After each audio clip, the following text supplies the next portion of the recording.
Another black thug thinking he can walk into my station. Officer Craig Mitchell grabs the black man by the throat and slams him against the wall. The plaster cracks. The man's head snaps back. His eyes water, but he doesn't cry out. Mitchell rips the visitor badge from his jacket and throws it down. Then he spits near the man's feet. Your kind doesn't belong in this building. It's 5:30 Tuesday afternoon, shift change. The lobby is packed with officers clocking out.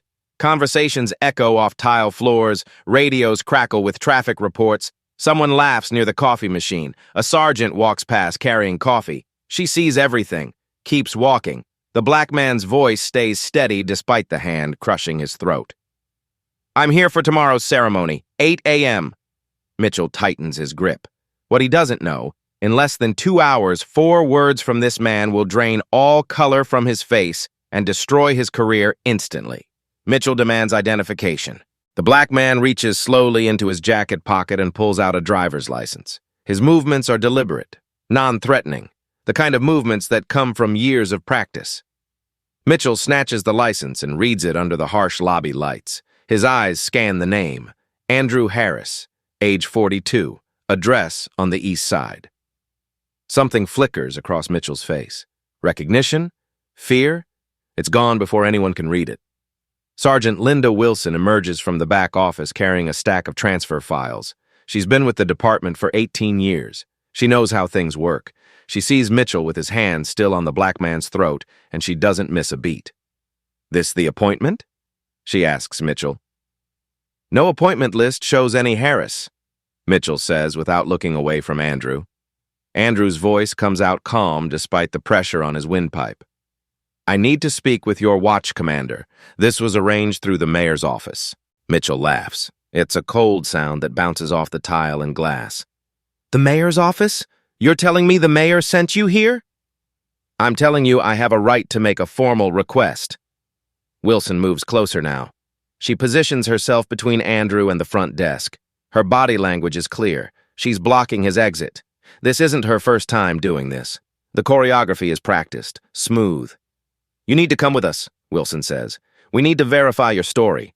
Andrew doesn't resist when Mitchell pulls him away from the wall. His hands stay visible. His movements stay slow, but anyone watching closely would see something in his eyes. Not fear, not anger, something else.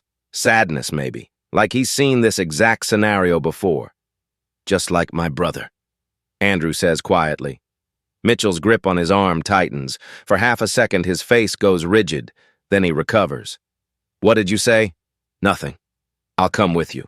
Across the lobby, a young officer named Tyler Brooks sits at the dispatch desk. He's been on the force for 6 months, still in his probation period, still learning how things work around here. He watches Mitchell and Wilson lead the black man toward the back hallway. Something about the scene makes his stomach turn. His hand moves toward his phone in his pocket. The recording app is already open. Mitchell and Wilson take Andrew down a hallway that smells like old coffee and industrial cleaner. The afternoon sun slants through narrow windows, creating harsh shadows on the concrete floor. Their footsteps echo. Radio chatter from dispatch fades behind them. They stop at a door marked IR3, Interrogation Room 3. Mitchell opens it and shoves Andrew inside. The room is small, 8 feet by 10 feet. A metal table, 3 chairs, a camera mounted in the corner. The red recording light is off. Sit, Mitchell commands. Andrew sits. He folds his hands on the table. His breathing stays even. Wilson enters behind them and closes the door. She doesn't lock it yet, not yet. That comes later. First, they need to establish the story, create the narrative. Mitchell stays standing. He positions himself behind Andrew. It's an intimidation tactic. Standard procedure for making someone feel small, vulnerable, surrounded. Let's start with why you're really here, Mitchell says. His voice is different now, harder. No one else is watching. You said something about tomorrow morning. What's ceremony? That's between me and your captain. Wrong answer. Mitchell slams his hands on the table. The sound cracks through the small space like a gunshot. Andrew doesn't flinch. You're in my house now. You answer my questions. You don't get to make demands. I'm not making demands. I'm exercising my rights. Wilson laughs from her position by the door. Your rights? You walked into a police station during shift change. You refused to state your business. You became aggressive when Officer Mitchell attempted to verify your identity. That's not what happened. That's exactly what happened, Mitchell says. He walks around the table now, gets in Andrew's face. And that's what's going in the report, unless you want to tell us the real reason you're here. Andrew looks at him directly, eye to eye. No fear, no submission, just a steady, measured gaze that seems to see right through Mitchell. I'm here because I was invited, by people who outrank you. Mitchell's jaw clenches. Something about the way this man speaks, the confidence, the complete lack of fear. It's wrong. It doesn't fit the script. Community liaison, right? Mitchell sneers. That's what they call troublemakers now. People who file complaints. People who think they can change how we do our jobs. I didn't say I was a liaison. Then what are you? Someone who knows exactly what you're doing right now. The words hang in the air. Mitchell feels something shift. This isn't going the way it usually goes. Most people break by now. Most people get scared, start explaining, start apologizing. This man just sits there with his hands folded, calm, like he's been through this before. Check his pockets, Mitchell tells Wilson. You need a warrant for that, Andrew says. No, I don't. Not if I suspect you're armed. Not if I believe you're a threat. Wilson moves forward. She pulls Andrew's phone from his jacket pocket. It's a newer model, password protected. Unlock it, Mitchell demands. No, that's not a request. And I'm not giving you my passcode. That's a violation of my Fourth Amendment rights. Mitchell grabs Andrew's collar again, jerks him halfway out of the chair. You want to talk about rights? How about my right to keep this station safe? How about my right to investigate suspicious individuals? I'm not suspicious. I told you why I'm here. You told me nothing. Mitchell slams Andrew back into the chair. Then he moves behind him again.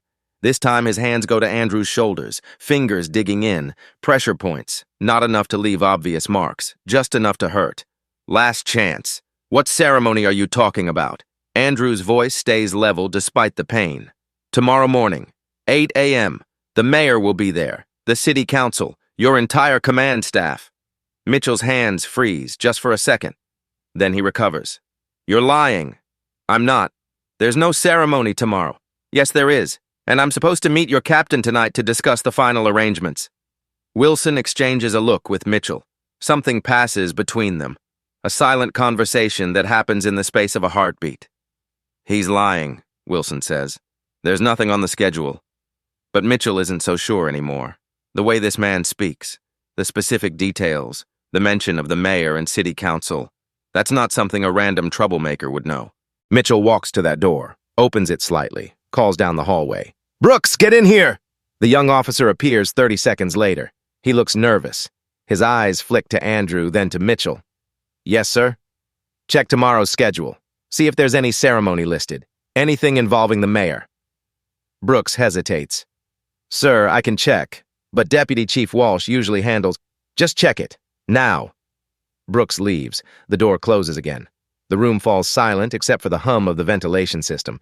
Andrew sits perfectly still. His hands remain folded on the table, but if you looked closely, you'd see something in his eyes. A calculation. A countdown. Mitchell paces. 3 steps one way, 3 steps back. His boots scrape against concrete.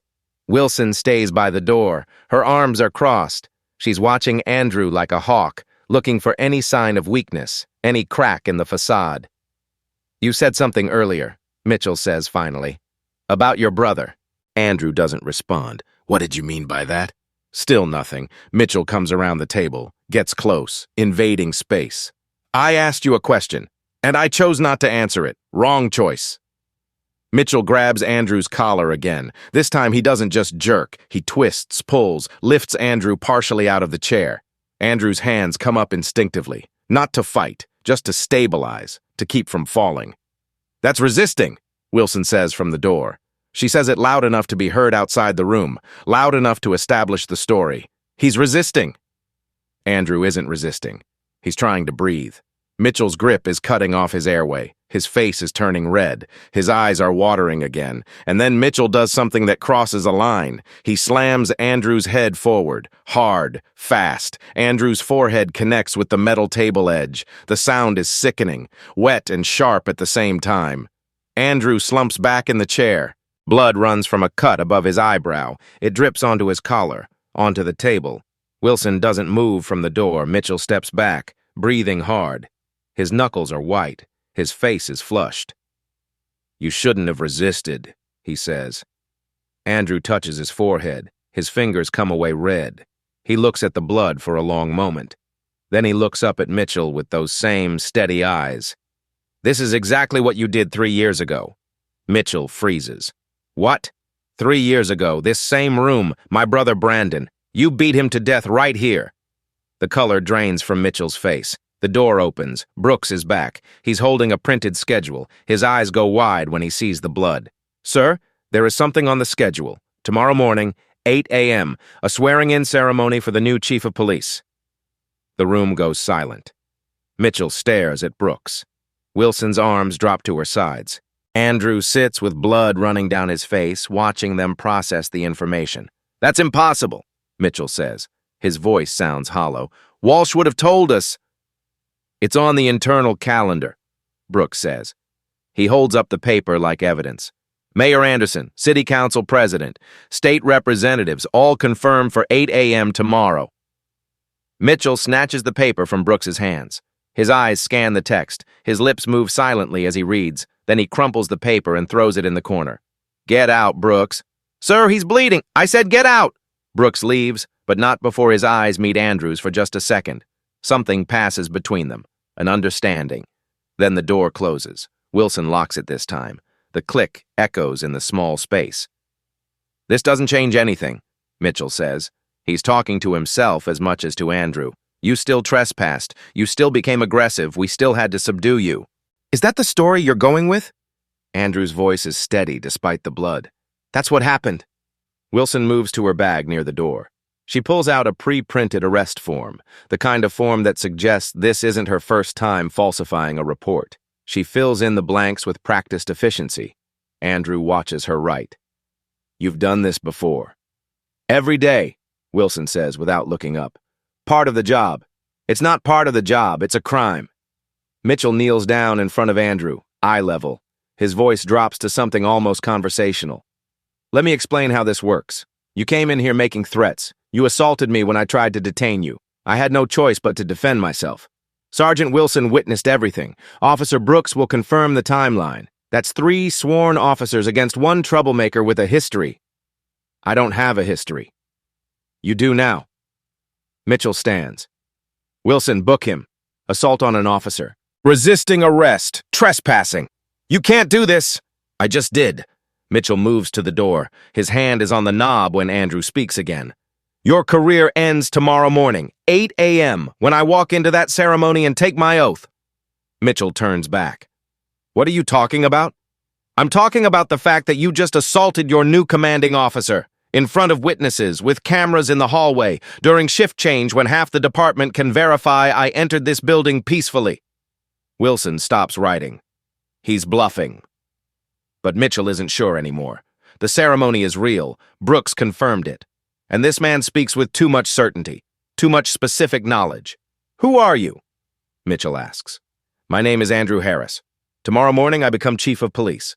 And the first thing I'm going to do is open an investigation into what happened to my brother Brandon Harris 3 years ago in this exact room." Mitchell's face goes from red to white. All the blood drains out like someone opened a valve.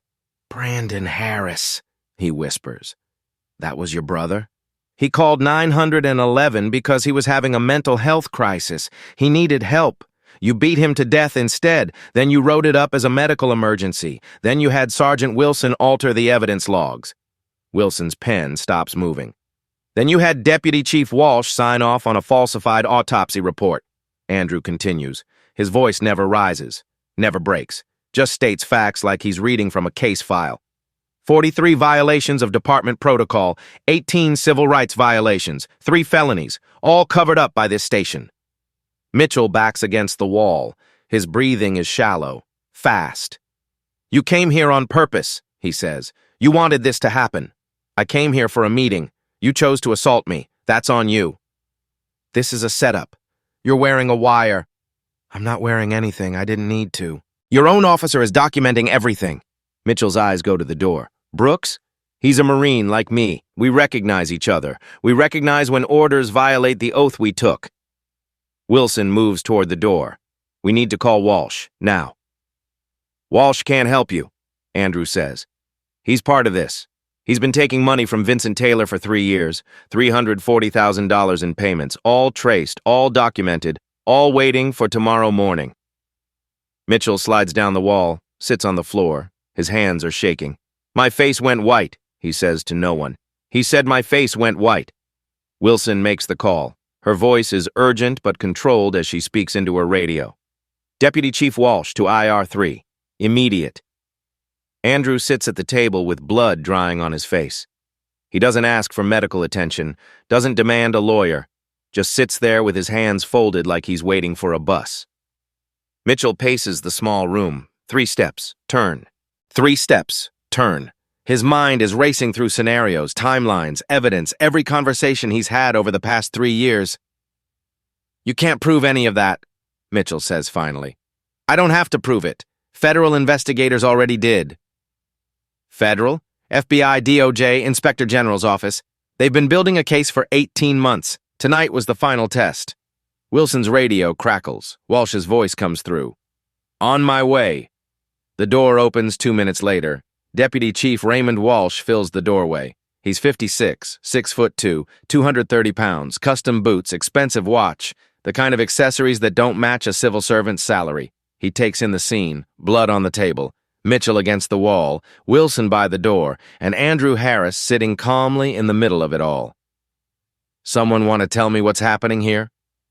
He's claiming to be the new chief, Mitchell says. His voice is shaking. Claims there's a ceremony tomorrow. Walsh's face doesn't change.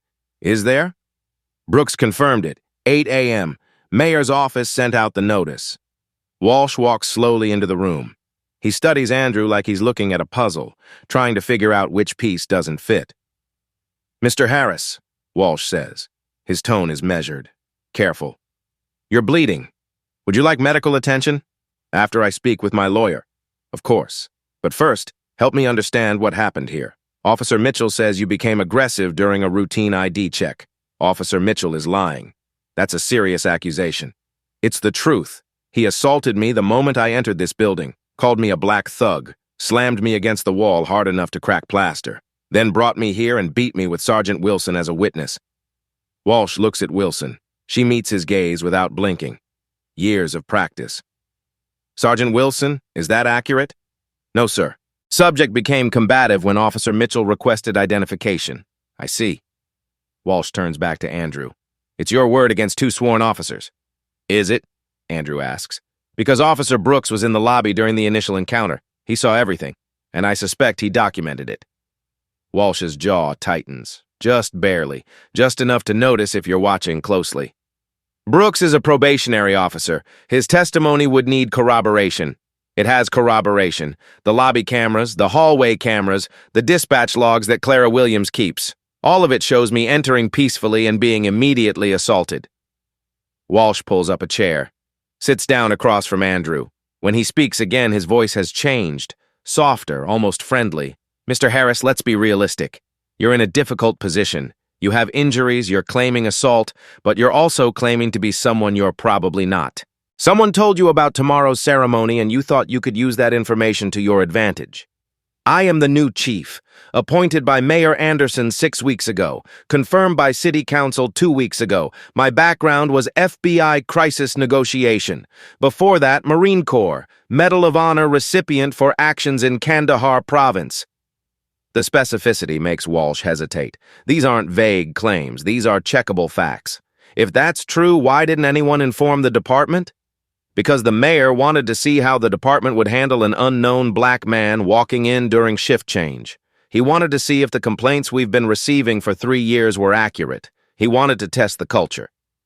And you agreed to this test?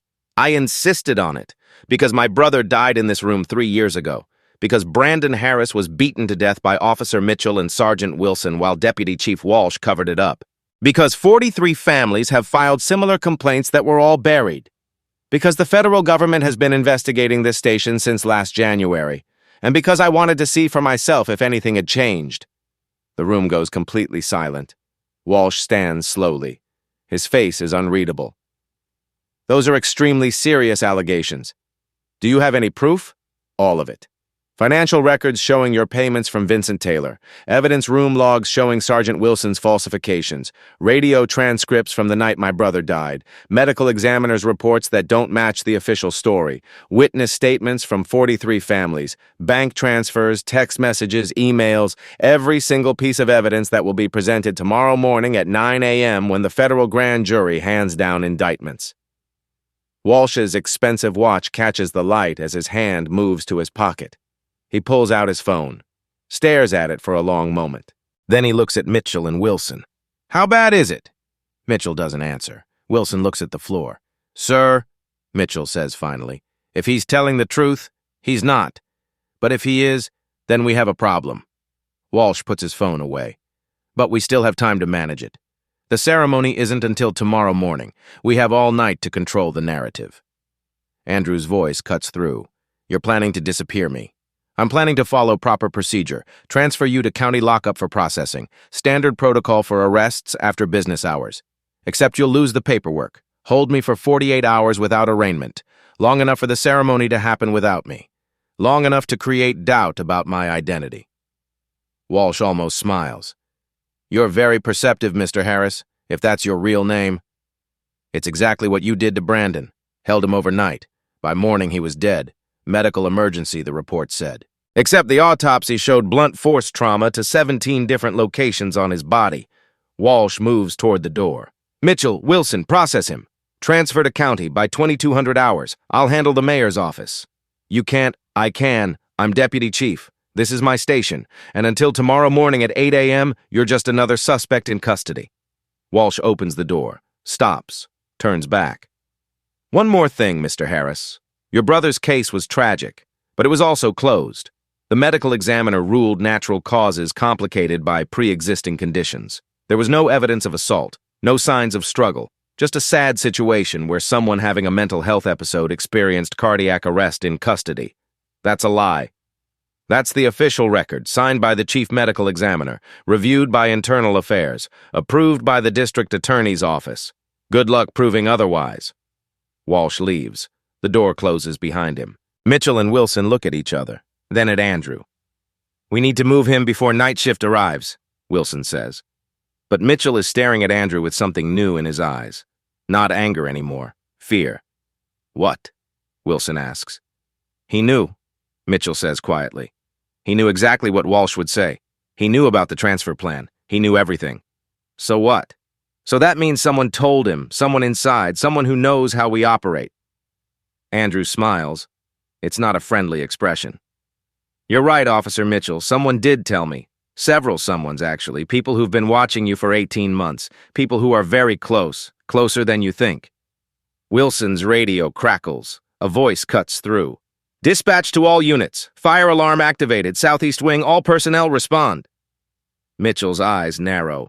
That's across the building. That's a distraction, Andrew finishes. You have about 15 minutes before everything changes. The fire alarm screams through the building. Mitchell and Wilson exchange glances. Protocol says they have to respond. Protocol says they can't leave a detainee unattended. Wilson, stay with him, Mitchell orders. I'll check the alarm. Wait, Wilson says, but Mitchell is already gone. The door closes. Wilson and Andrew are alone. Wilson's hand goes to her radio. She's about to call for backup when Andrew speaks. Clara Williams is in dispatch right now, pulling every radio log from the past 3 years. Tyler Brooks has 17 minutes of video uploaded to 3 different cloud servers. FBI agent Rachel Turner is in the parking lot with DOJ attorney Richard Bennett and Mayor Anderson. They're waiting for my signal. Wilson's hand freezes. You're lying. Am I? Check your phone. Look at the parking lot camera feed. Wilson pulls out her phone with shaking hands, opens the security app, switches to exterior cameras. Her face goes pale. 3 black SUVs, federal plates. People in FBI windbreakers standing near the entrance. No!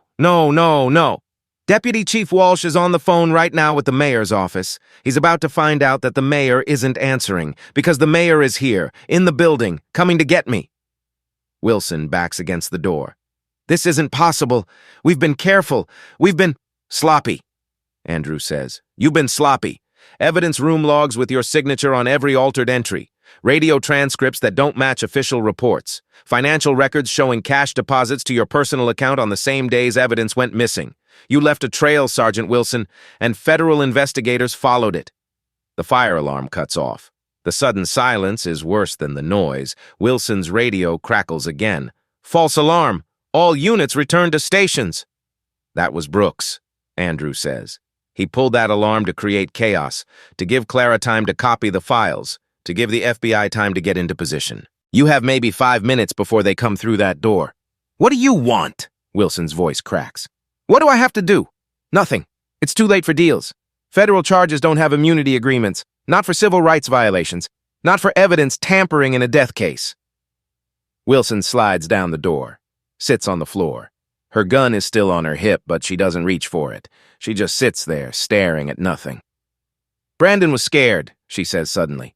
That night, 3 years ago, he kept saying he couldn't breathe, kept asking for help. Mitchell wouldn't stop. I told him to stop. I said we should call medical. He said we just needed 5 more minutes. He died in 7 minutes. I know. I timed it. I watched the clock on the wall and I watched your brother die and I did nothing. Andrew's voice softens, just slightly. Why? Because I was scared. Because Mitchell said if I reported it, we'd both go down. Because Walsh said he'd handle it. Because I have a daughter in college and a mortgage and a pension. Because I was weak. The door opens. Tyler Brooks stands there. Behind him, 3 people in FBI jackets. Mr. Harris, Agent Rachel Turner says, we need to get you to medical. Andrew stands slowly. Not yet. We finish this first. Agent Rachel Turner and DOJ attorney Richard Bennett enter the interrogation room with Mayor Thomas Anderson right behind them. The afternoon sun is fading outside, casting long shadows through the narrow windows. Mitchell returns from the false alarm. He stops in the doorway when he sees the federal agents. His face goes through several emotions in rapid sequence. Confusion, recognition, horror. What's going on? Officer Mitchell, Turner says. She shows her credentials. I'm Agent Rachel Turner, FBI. This is Attorney Richard Bennett from the Department of Justice. We need you to step away from Mr. Harris immediately. He's under arrest. No, he's not. He was never legally detained. Everything that happened here in the last 90 minutes was illegal, and we have it all documented. Bennett moves to Andrew. His voice is professional but concerned. Mr. Harris, are you injured? Do you need medical attention? Andrew touches the cut on his forehead. The bleeding has mostly stopped, but his face is swelling. Concussion probably, maybe bruised ribs. Definitely illegal search. Definitely false arrest. Definitely assault under color of authority. Bennett pulls out his phone and starts photographing Andrew's injuries from multiple angles. Each photo is time-stamped, geotagged, admissible. Mayor Anderson steps forward. He's been quiet until now. When he speaks, his voice is cold. Deputy Chief Walsh, as of this moment, you're relieved of duty pending federal investigation. Walsh appears in the doorway.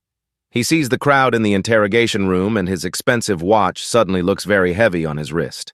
Mayor, I can explain. Save it for your attorney. You're going to need a very good one.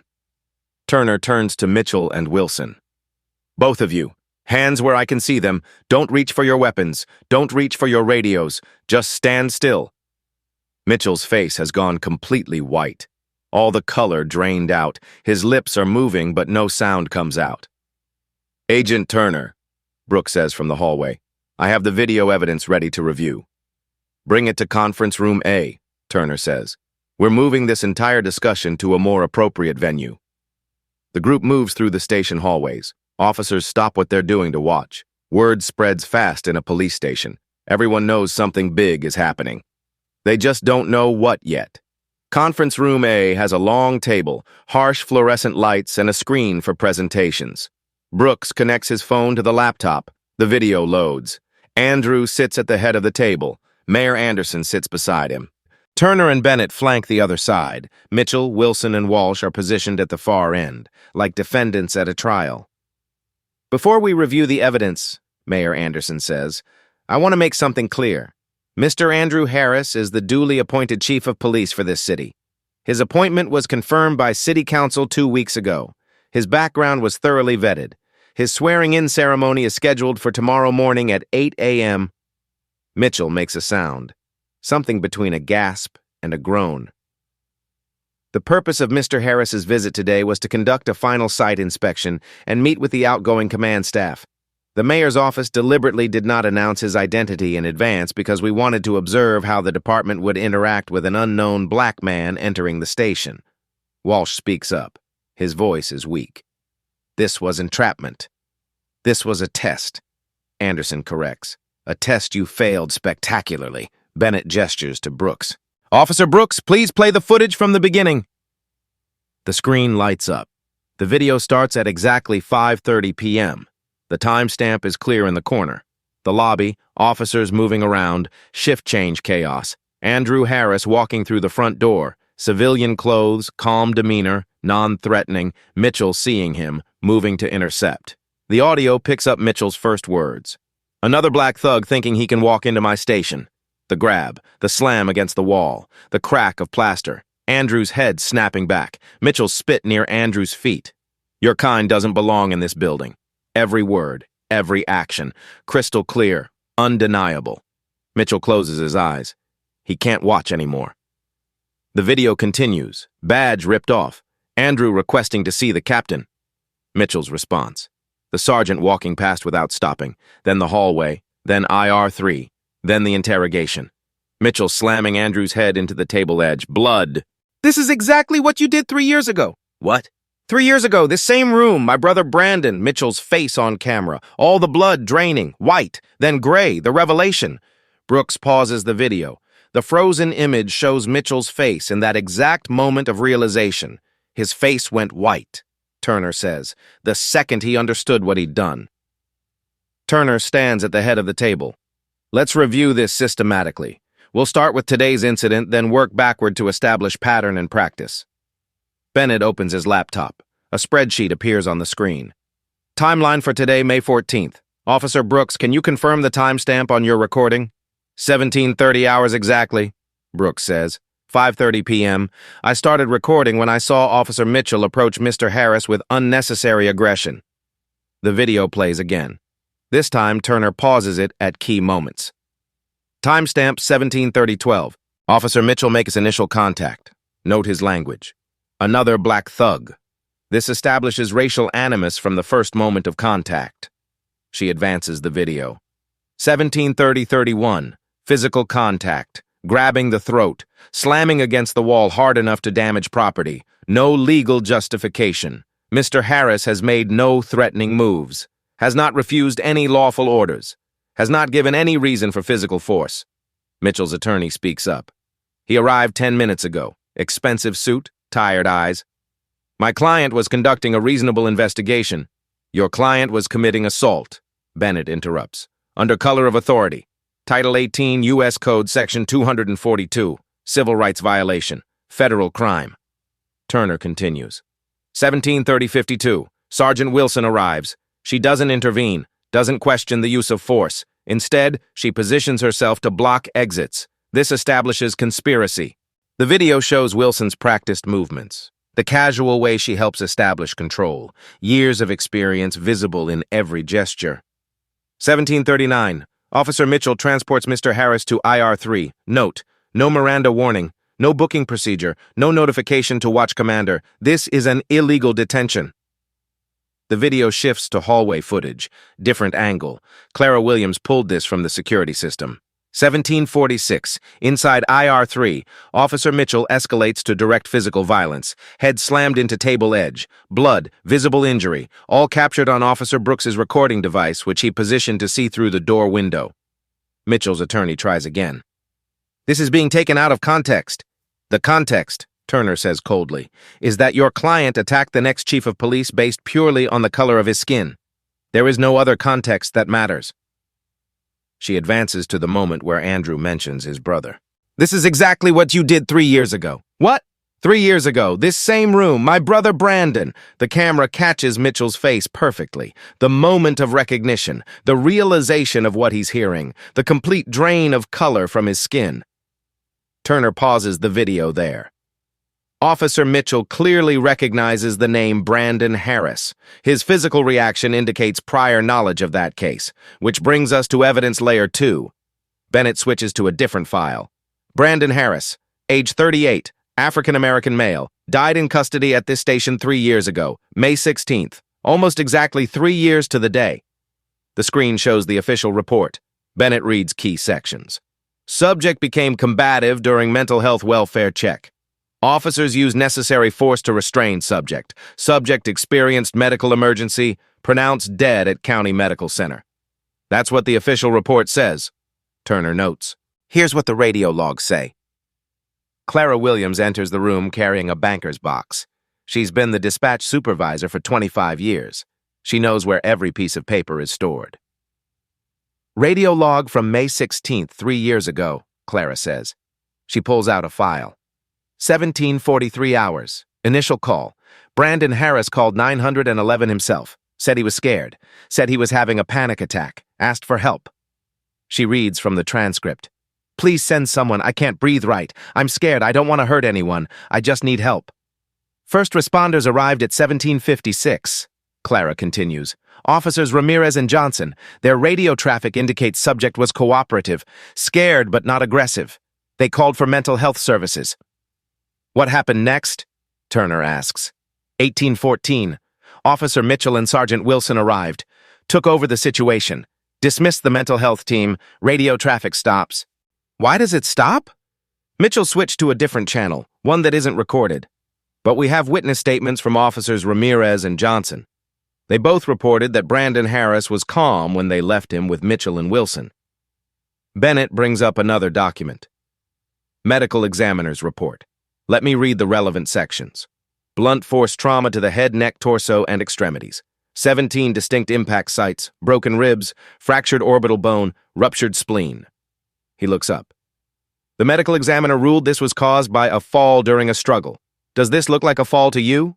No one answers. Compare that, Bennett says, to what happened to Andrew Harris today.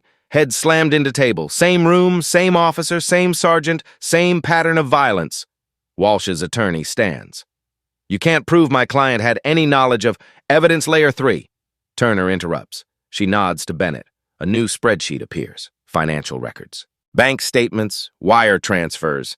Deputy Chief Raymond Walsh, annual salary $93,000, yet over the past 3 years he's deposited $340,000 into various personal accounts. The screen shows transaction after transaction, each one highlighted, each one traced. These payments came from 3 different LLC shell companies, all owned by Vincent Taylor, currently serving 15 years in federal prison for drug trafficking. Bennett clicks through the evidence. Walsh received payments twice monthly. Consistent amounts, consistent schedule. In exchange, evidence disappeared from this station's evidence room. Cases were lost. Complaints were buried. Sergeant Wilson supervised the evidence room during this time period. Her signature appears on every altered evidence log. We've identified 52 cases over 3 years where evidence was falsified, lost, or destroyed. Turner brings up another file, including the evidence from Brandon Harris's death. The original photograph showing the full extent of his injuries, gone. The responding officer's written statements, gone. The mental health evaluator's assessment, gone. What remained, Bennett says, was a sanitized file that supported the narrative of a subject who became violent and died of natural causes, signed by Deputy Chief Walsh, approved by Internal Affairs, case closed. Mitchell speaks for the first time in 20 minutes.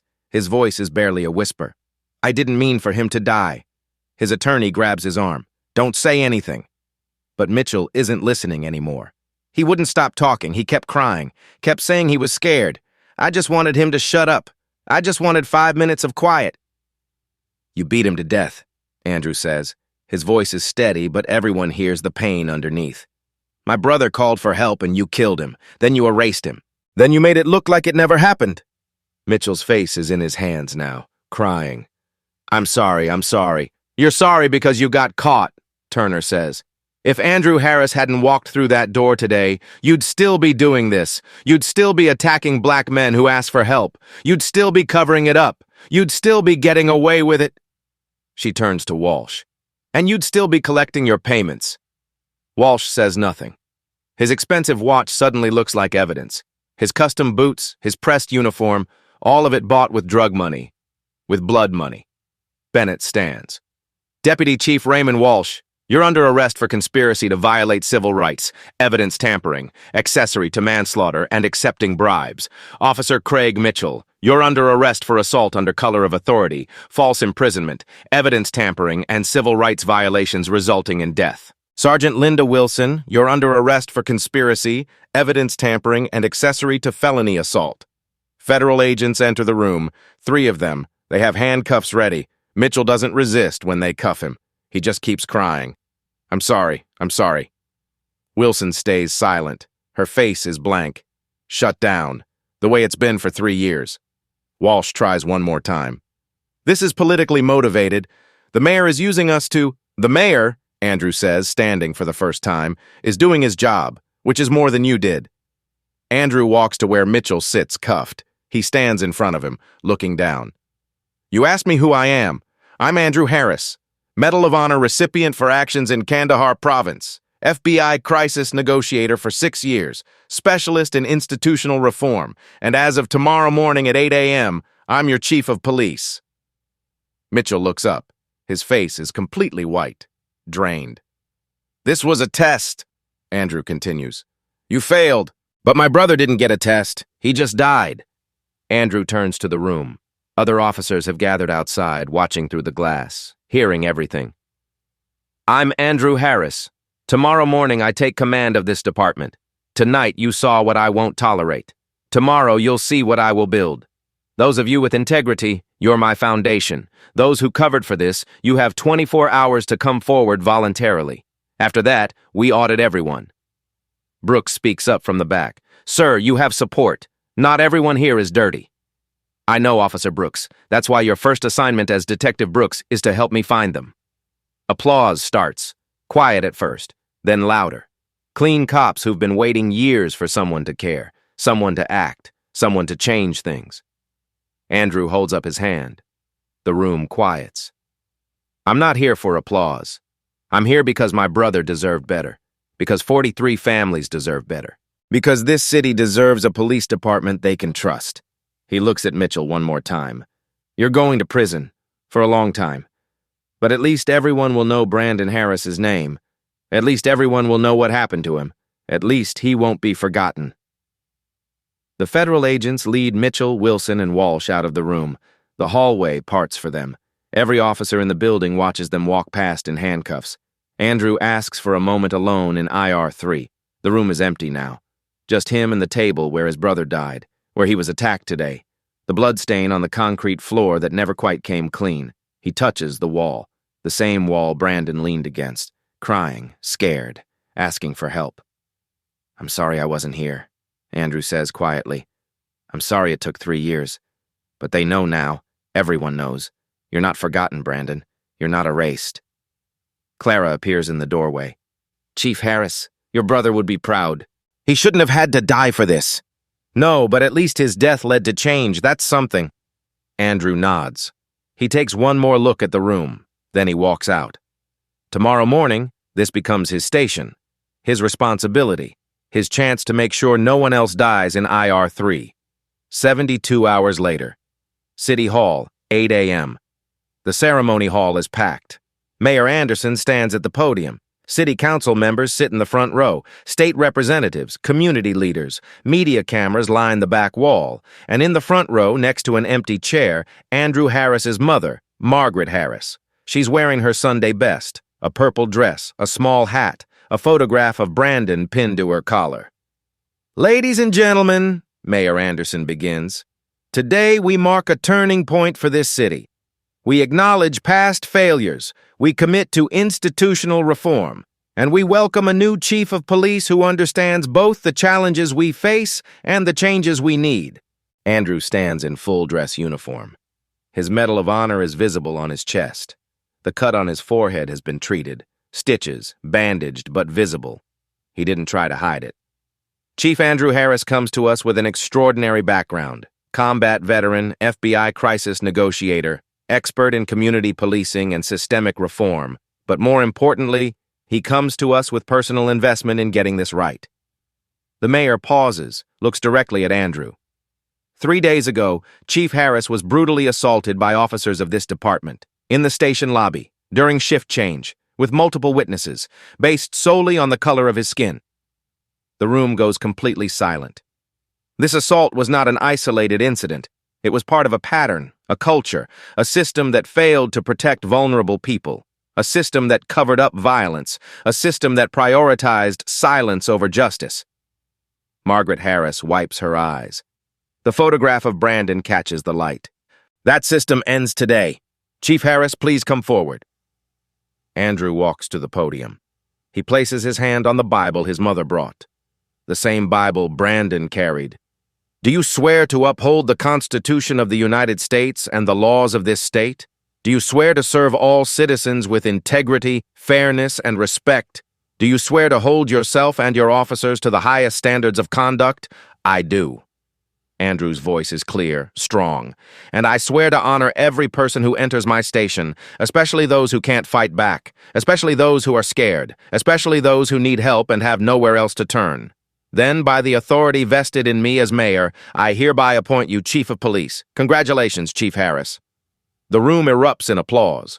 Margaret Harris is on her feet, crying, holding Brandon's photograph up high. Andrew sees her, sees his brother's face. He nods. The applause continues for a full minute. When it finally quiets, Andrew steps to the microphone. Thank you, Mayor Anderson. Thank you, City Council. Thank you to everyone who supported this transition. He pauses, looks out at the crowd. 3 days ago, I walked into the police station as a test.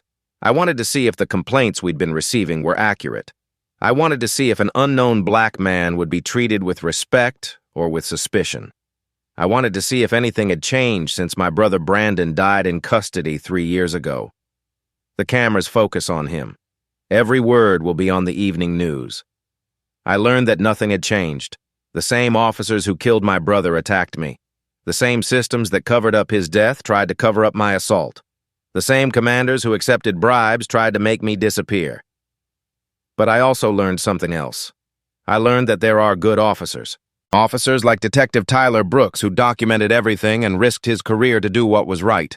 Officers like Dispatcher Clara Williams, who kept evidence for 3 years waiting for someone to care. Officers who've been trying to change the culture from inside and never got support. Andrew looks directly at the cameras now. I'm not here for revenge. I'm here for reform. Starting today, this department implements mandatory body cameras that cannot be turned off. We establish a civilian oversight board with real power.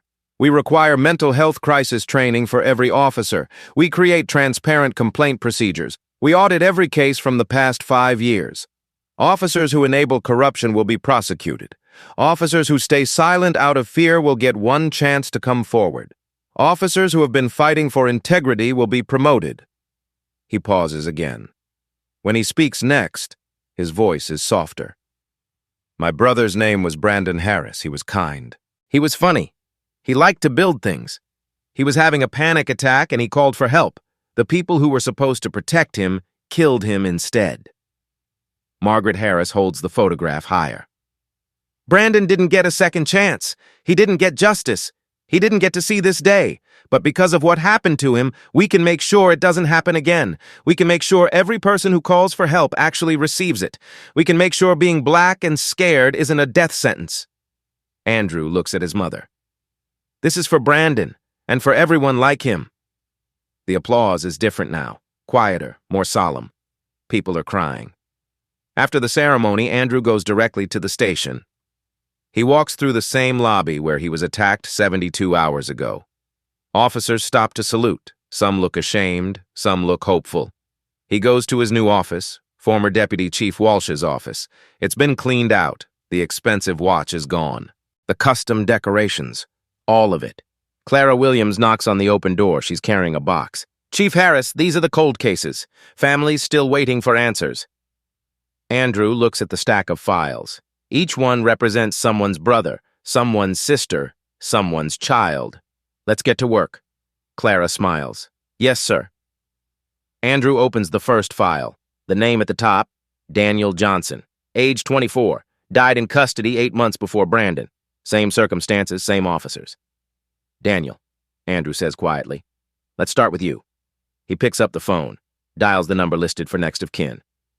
Hello, Mrs. Johnson. My name is Andrew Harris. I'm the new chief of police. I'm calling about your son Daniel. I believe there are questions that were never answered. I'd like to answer them. On the wall behind his desk, Andrew has hung 2 photographs. One is Brandon. The other is from Kandahar province. His unit, brothers in arms, different wars, same oath. Protect and serve. He's kept that oath for 20 years. He's not stopping now. Outside his window, the afternoon sun slants across the parking lot. Shift change is starting. Officers coming and going. Business as usual. Except it's not business as usual anymore. Not on Andrew Harris's watch. The camera on the wall of IR3 has been replaced. The red light is on, recording everything, all the time. The plaque Andrew installed that morning reads, Brandon Harris Reflection Room. Remember, every person who enters this building is someone's brother, sister, or child. Treat them accordingly. Every new officer will see that plaque. Every day, every shift, they'll remember. And the culture will change. One shift at a time, one officer at a time, one call for help at a time. That's Andrew's promise to his brother. That's his promise to this city. That's the oath he took. And he'll spend every day of his career making sure it means something.